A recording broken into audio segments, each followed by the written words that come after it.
Bu baxtsiz dunyodan qachon ketaman? Jonim olgin Xudo, endi ketaman. Bu dunyoda men yashab netaman? Qachon jannatlarga borib yetaman? Dardlarimni har kun ishga yutaman. Taqdirimdan qochib qayga ketaman? Baxtsiz kunlarimni yashab netaman?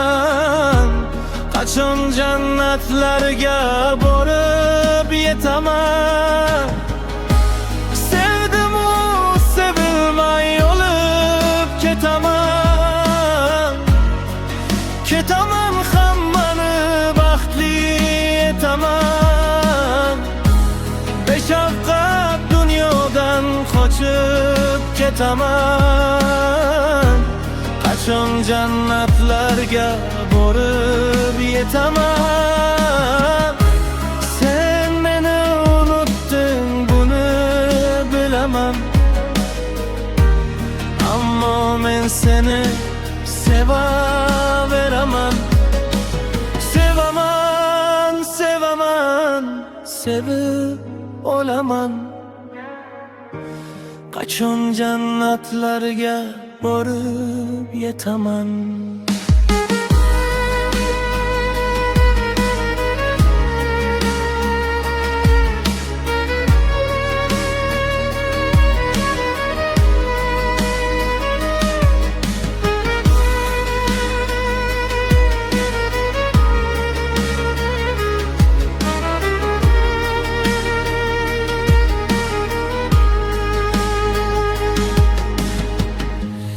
İsmingni takrorlab har kun kutaman.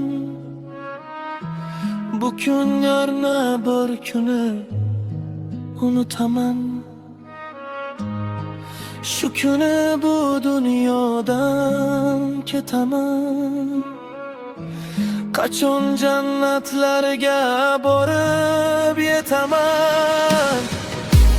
Sevgimni o'zgaga tashlab ketaman.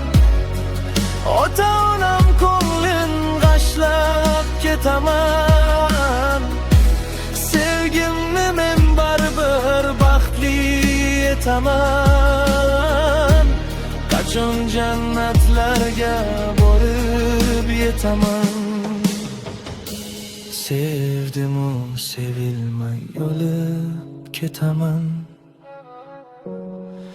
Ketaman hammani baxtli etaman. Beshafqat dunyodan qochib ketaman. Qachon jannatlarga borib yetaman?